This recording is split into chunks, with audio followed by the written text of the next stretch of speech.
Hello all, and welcome to the Mimo Podcast. Mimo, of course, being the DeFi protocol that allows you to access your crypto liquidity without actually selling your crypto assets. We are joined here today by Jiang, still following the Messari mainnet conference over here in NYC, and we have Claude, the CEO of Mimo as well. Lee, COO of Harmony. I am very, very excited to get into some of the things that we were talking about just earlier before the show, and I think Claude has a lot to say about some of this stuff as well. So I'm going to actually just get right into it here, and before we do anything else, Lee, give us the little bit of a rundown. What is Harmony? Yeah, great. Thank you guys for having me, and great to be here. So Harmony, we've been building it for over 3 years now, and we really started during 2017 looking at scaling blockchain for even billions of people. And at the time, right, and even today, the existing blockchain like Ethereum, they paved the path for all of us to come after. But fundamentally, they're not able to scale past a certain point. And so we built a layer one blockchain from the ground up with our own consensus, with our own security proof of stake. And basically, we created a sharded proof of stake blockchain that is designed based on the vision of Ethereum 2.0 to be fully scalable. And what makes it fully scalable is because it's sharded, it can add more shards to the network. It's parallel processing transactions. And as the network gets larger, as there are more nodes join, we can add more shards to process more transactions. So our vision since the very beginning has always been to give this technology and put it into the hands of billions of people, right? As this whole industry is trying to do. And in order to do that, you need really scalable infrastructure that billions of people can access that is fast and affordable. And so today, transactions on the Harmony blockchain can finalize in 2 seconds, and the transaction fee is close to zero. There's some, of course, transaction fee, but it's very accessible to everyone who wants to start.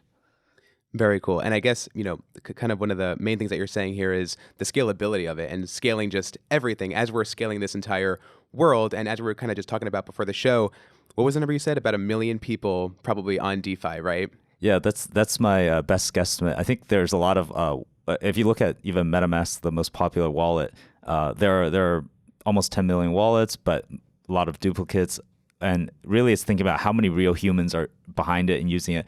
And there's still quite a lot of friction. We can get into that. I'm actually very excited to talk about wallets and how to reduce friction in that.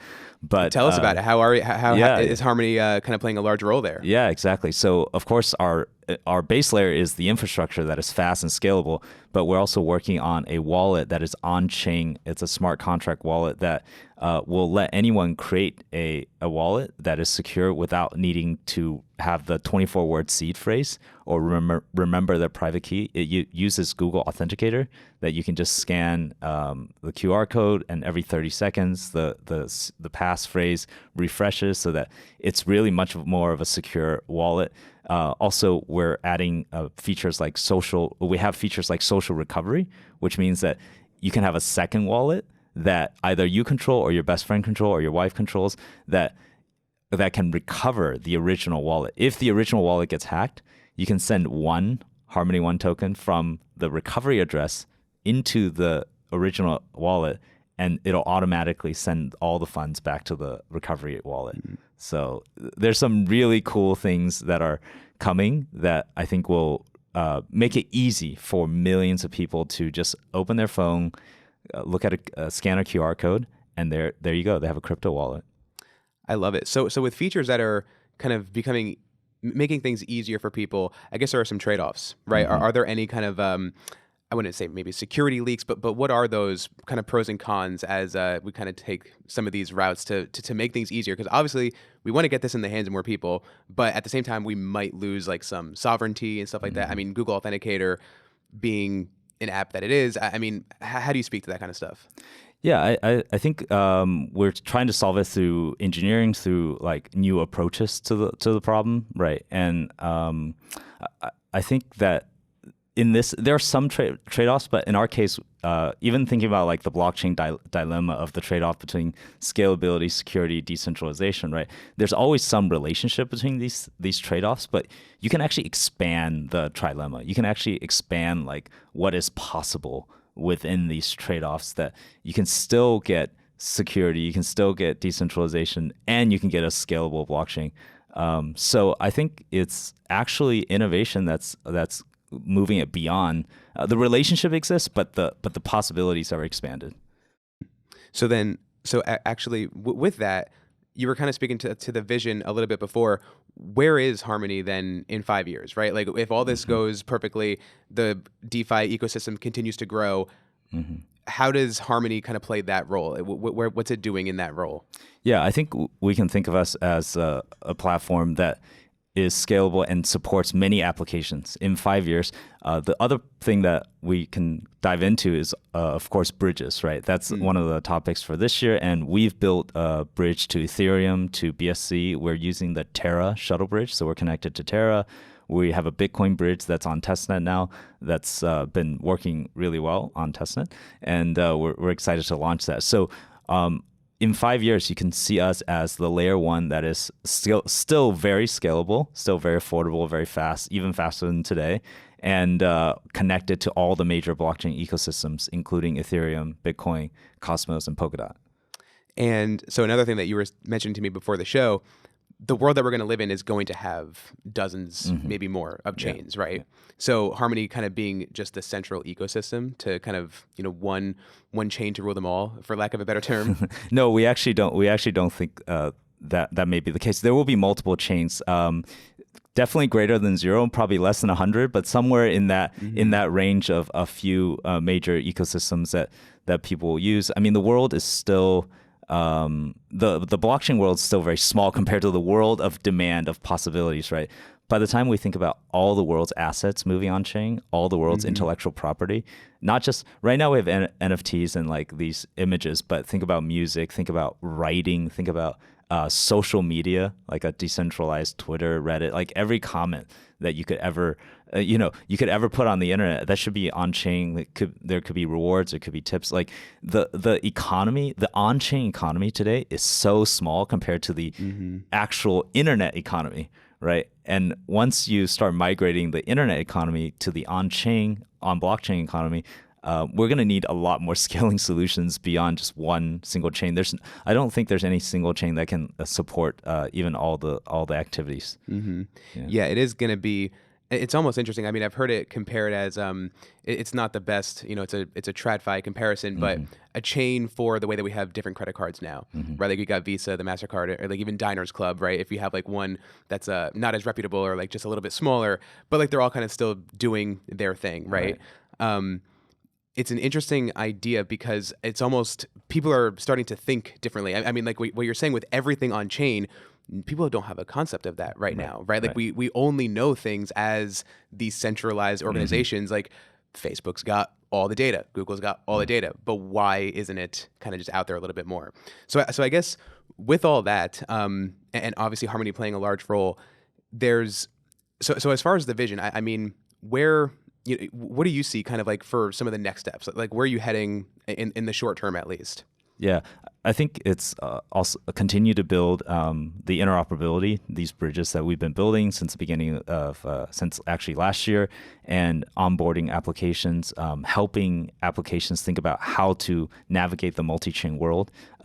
We've deployed this year with SushiSwap on Harmony, and that'll continue to be a trend. There are many, so they're one of the most, I think, forward thinking in terms of going on multiple chains, but all the major DeFi applications, NFTs, we're thinking next about cross-chain NFTs. It only makes sense that your NFT portfolio, you can buy them on any chain and still have the combined value of your NFT portfolio for collateral or any other use cases in the future, right? So solving this multi-chain challenge of making sure all the assets are interoperable, that'll be a huge amount of work.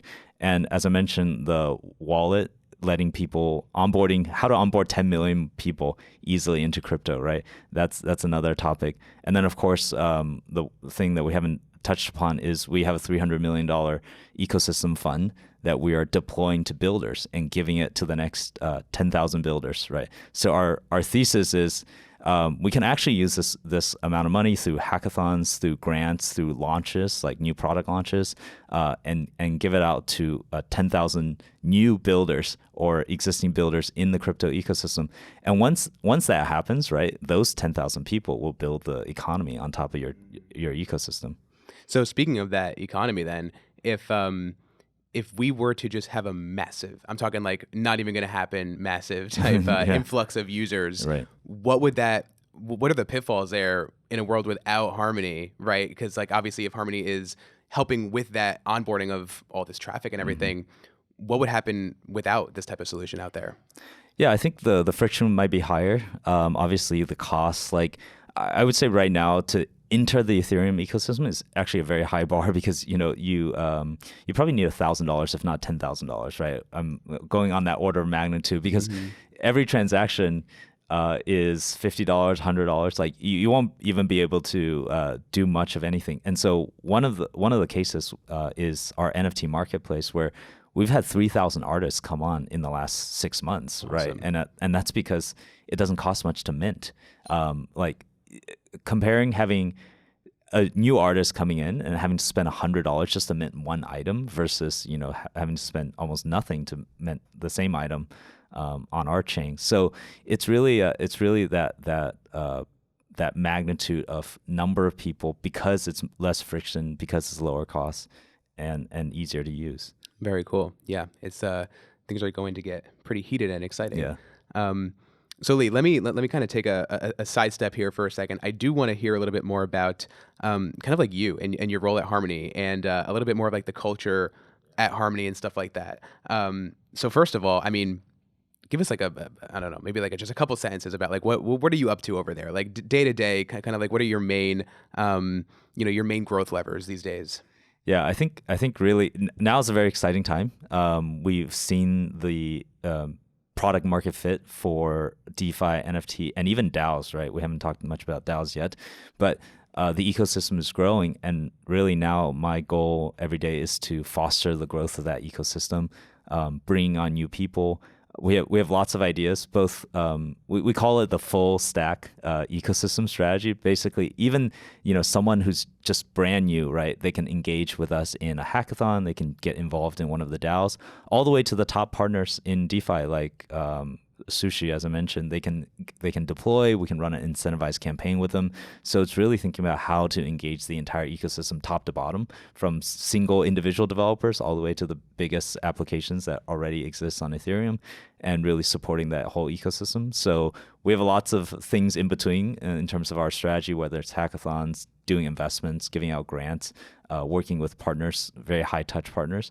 But yeah, that's my main focus. And this is just this is purely community then? This is purely outbound community. Like that's my focus. Of course, our technical team is doing their work and making the chain faster, building bridges, and that's a whole separate. It's almost like the Harmony universe has like it's a multiverse of activities, right? Where the business team, for lack of a better word, is focused on the ecosystem. The technical team is on bridges, on building more tools, building the wallet, and everything else in between. So it's a huge amount of activity actually that's starting to happen within the ecosystem. Right. Interesting.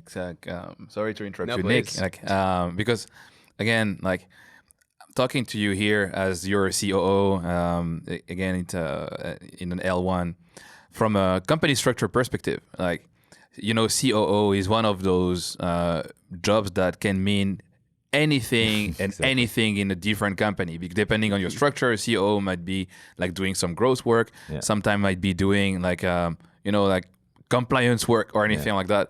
So how do you interact with the rest of your team as a COO? Like, are you more really like doing ops and making sure, I don't know, like you have your remote work policy and stuff like that, or you make sure that you have offices in the right spaces, or that your people go to the right conferences at the same time. I don't know, like there's so many things to do, whatever we call ops, right? Yeah. And what do you call ops at Harmony? Is the team fully decentralized, by the way? Or not decentralized? Distributed. Yeah. Decentralized. My arm is there. I'm not too deep in this. Yeah. We're trying to be. We are distributed. The teams, we started in the Bay Area, but now we have teams in all the major continent, in Europe, in Asia, in Latin America. Like we're going into different languages, whether it's Spanish or Russian communities that are really active now. But yeah, as you mentioned, like ops can be any number of things. Even getting the team to Masari mainnet and making sure everyone who should be here is at the event. And there's basically this joke in the Ethereum community that's like, it's all about coordination, right? Like how to, what is blockchain? Blockchain is actually a tool for human coordination on a global scale, right? At the long-term end of the day, right, we can all hopefully coexist in peace, in harmony together. And what can do that for us? It's this blockchain that everyone trusts, that is open, that is uncensorable, that is that's not alterable. And so that's actually the long term, zoom out 20-year dream of blockchain. So what do? It's all about team coordination, right? and helping everyone figure out where's the right place to go, because growing an ecosystem is a really fun thing, but you have to make sure people understand where to plug in, how to do it. At the end of later on, there won't even be this concept of same concept of a core team. It'll just be all distributed, much more decentralized. Like everyone's working towards their own maybe goals and objectives, but all working together on this, using this technology. Yeah, that's a very interesting thing. Like we see more and more companies going towards the bounty model. You have the companies that go in a typical company model. Like you have a salary, you have this, you have a job, and you do your work. And then you have the totally decentralized projects, like there are more like open source projects. Like, you have issues, there's work to be done. Somebody come and chime in. And then you have like companies in the middle. Like, we have token grants for people who want to solve that one, or we have those things and that things. And that's really interesting. I'm always, when we see the way we work in at Mimo, we have more our own developers, and we are willing to increase the size of maybe some form of grants for people to develop on the protocol, but we're not there yet. I always like to see what it is for as a company. So how is it for you guys? Like, do you have more developers inside or outside of your organization? Yeah, we're actually starting that transition, right? Even since the beginning of this year, of going from core team development to be much more broad. Like we're partnering with Gitcoin, which you probably know, one of the biggest platforms with 100,000 developers to do bounties, run hackathons, and again, like thinking about DAOs, right? We are in the process of forming many decentralized autonomous organizations on Harmony that will take care of the community, take care of validators. We have a developer DAO that will be doing a lot of work with engaging developers.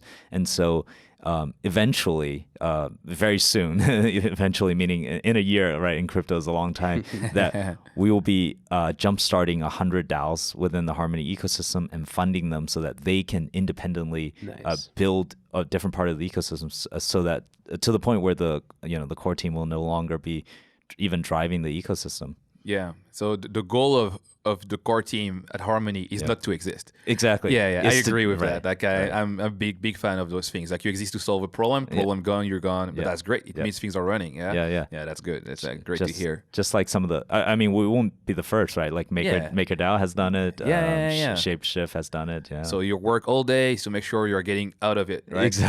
Exactly. The best thing about it is, we're always talking about how are we hiring, how are we finding good talent and developers and stuff like that. It really should just be the market deciding. Right. When it is just, we don't have to, how much more centralized do you get than like one person talking to one other person and saying, here's a job. Right. It really is, it's sloppy. But that does bring up an interesting point. Yeah. You do still have to kind of be in the centralized world at this point. We're like really like half in, half out. Everyone is right now. So how are you going about that? I mean, it's just as far as like building the team, like not the DAO, right, but like the actual Harmony team. Yeah, I think actually our core team is really good, and we're really at a good place in terms of that we haven't been necessarily recruiting more for the core team. We have the structure where we have the core team and we have fellows. Fellows are like basically one ring outside of the core team. They help us do a lot of projects and tasks, but maybe much more flexible. And then there's one more ring outside of that, which are the contributors.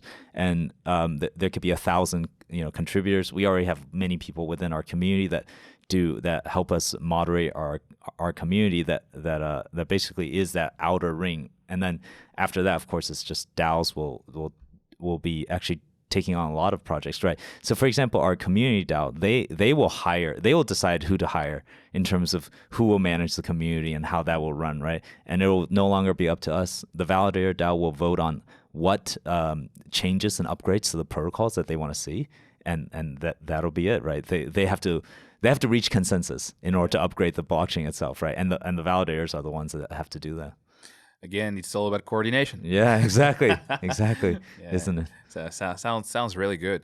To me, like what I hear when I hear that sounds like an organization that is transitioning towards being as open as possible. And I see same thing as other companies are telling us. I think like the real layer that is going to win at the end is Gitcoin. Yeah, exactly. Gitcoin is the one like powering all of us, and I think this is really good. I mean, we're not there yet again as Mimo, but this is part of our vision. I mean, I've been working on open source project as a programmer, and seeing that we can have this in our own organization feels great. I'm glad to see other companies sharing that.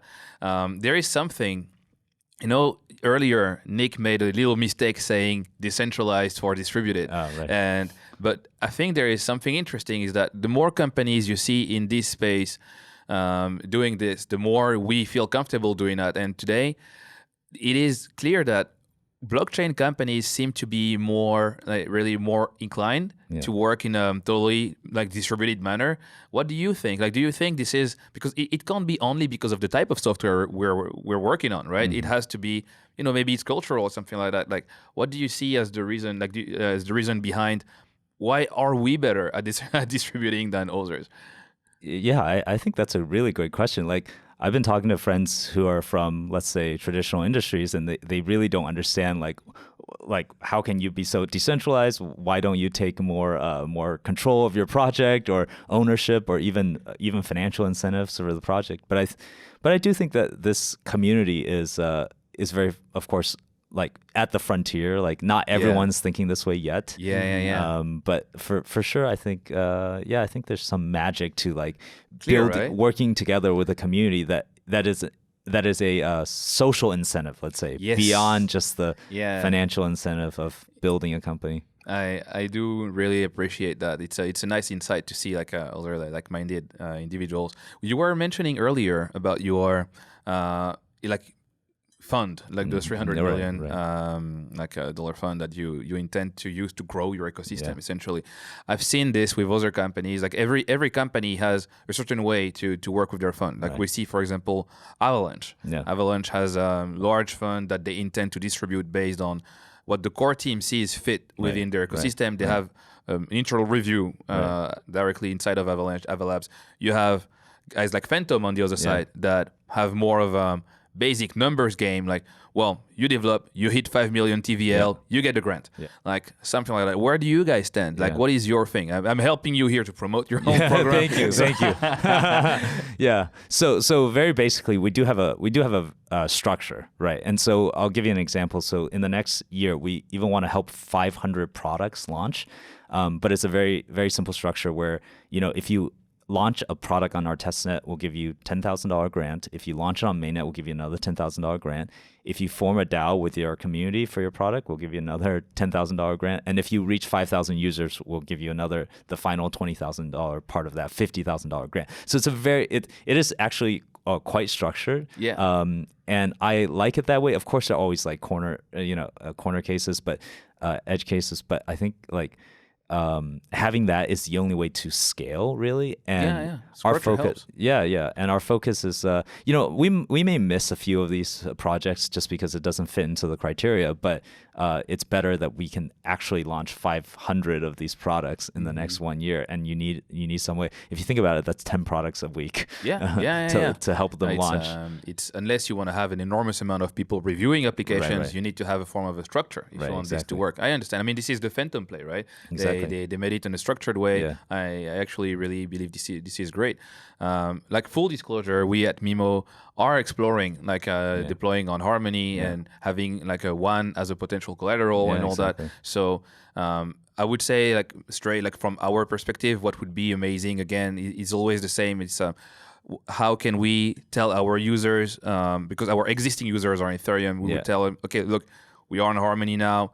This is what you're going to get if we go on Harmony. If you were to be able to talk to our users around Polygon or on Ethereum right now, what will you tell them on, okay, Mimo, please go on Harmony because... So I think, of course, there's the basic foundation benefit of faster speed and lower costs and full scalability. But I also think that we're not necessarily trying to take users from some other project. What we notice actually with the Sushi launch on Harmony is that the users of Sushi on Harmony are a new set of users from the Ethereum mainnet. It's not so much, of course, some migrate over because there's some incentives and that is natural, but what we are really trying to do is we actually have a community of 350,000 people from our Twitter, from our Telegram community. We actually want to get them into the new projects and maybe even add 5,000 or 10,000 net new users to any project that launches on Harmony, actually. So that's very good. So it's more like for us, when we go on Harmony, we say like, hey, look, Harmony guys, now you can mint a Euro stable token. Exactly. And I think a lot of people are excited about that. That will be great. Yeah. It's that's amazing. It's cool. Well, thank you. Sorry, Nick, I kind of hijacked and I went on to take the conversation for me. Please. I think actually, I mean, those were definitely a lot of the questions that I had already. But I mean, I do want to touch on one quick thing here. We were talking a little bit before, and I was, looking into like who are Harmony's competitors mainly, right? Yeah. And I guess you really are one of a kind, right? I guess that makes sense. One being your token, right. But I guess what I want to ask is, who are your main or like who would be your dream partners then, right? I mean, like who are you really, really trying to go after, or like you already have, and like that they just work perfectly with you right now? Yeah, so I think actually, the world. The reason I don't think about competitors is the world is still very, very big. Mm-hmm. There will be a lot of chains that need to support a lot of different applications, and long term they'll all coexist. They'll all be bridges. They'll all be even better interoperability between all the other chains, trustless bridges, and then even aggregation of all the liquidity on different chains. So I see the world as really like actually merging together rather than competing against each other, like almost merging together and like collaborating across all chains. And it just has to grow up. Right. The world of applications actually need to catch up to the world of chains right now.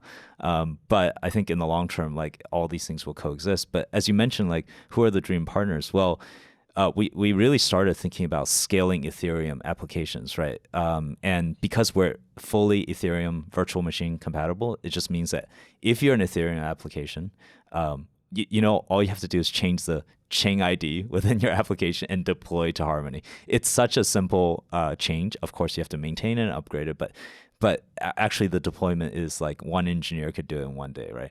And so that's our direction, that we will work within the EVM ecosystem. Of course, Sushi is already deployed. We're talking to Curve right now and Aave, and these are really the best partners from the Ethereum world to come, and we'll help them scale, right? Our goal is to get hundreds, if not thousands, of more users of each of these new projects anytime they come to Harmony, and help them grow the overall size of their application. Very cool. I love it. Claude, Lee, do you guys think I'm forgetting anything? I mean, this conversation can go on for a very long time. I feel like we should have a part two at some point. Yeah. It's that's interesting. I mean, again, I think we have this unique perspective that we can offer here. Like, see, today we expressed like really a strong interest for Mimo to be on Harmony. Yes. It's great, and we could see that again there could be demand for the Harmony community to have a stable, like a euro stable token that they can mint from their one token or from their wrap ETH or anything like that, which is exactly what we're trying to do.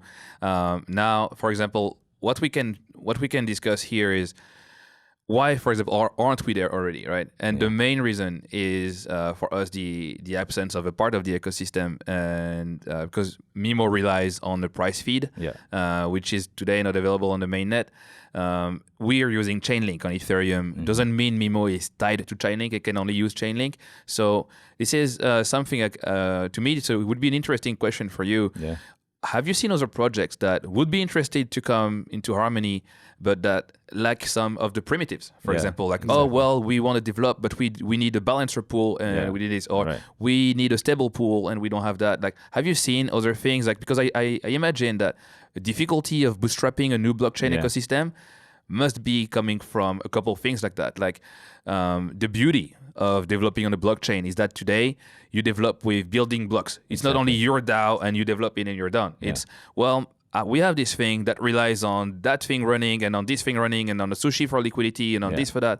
And you have, thanks to APIs and other pretty nice standards that developed organically, you do have ways to plug different bricks in place of whatever you find on Ethereum.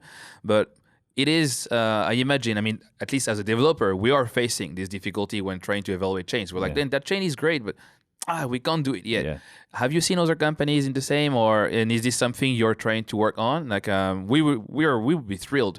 So it would be a great thing for us to know. Yeah, for sure. I think this is obviously a clear problem that we know and we are definitely working on. So even specifically with Chainlink, we've been talking to them for a long time, and they're on testnet now. So actually, so actually, we could even test the deploy and see how it works. But hopefully, the mainnet migration will happen very quickly once it's on testnet. It can move relatively fast. But this is really good feedback, and we need more feedback like this from our developer community. In our hackathon, we're getting to know like what are the bottlenecks. Of course. And like we know that we're not perfect. That there's still many more bottlenecks to be solved. And ideally, ideally that it's not dependent on like necessarily one tool or one product. There could be something, or right? many oracles, Yes, right? yes, We have Band on Harmony already. That is a very good oracle. But of course, even this idea of composability, right? It should be not just composable with one or two products. It should be composable across like the entire ecosystem.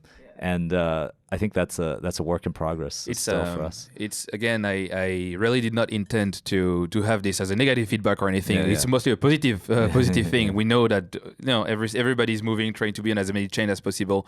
I do believe that maybe what we're discussing here would lead towards maybe a developer guide or anything like, oh, you want to develop your DAO on our chain. Maybe in place of that, you can use this because it's already live and already on mainnet. Or maybe you can have a couple of things you can do. Like, I mean, for us, it's clear. It's an oracle that we need. There is Band, and we can evaluate. We actually have our developers looking into this right now. So this is something we're taking seriously. But anything that I know that can do to help. Like we have other friends developing other protocols that would be definitely happy to be on the Harmony ecosystem. And anything they can know in order to join you guys faster, the better, right?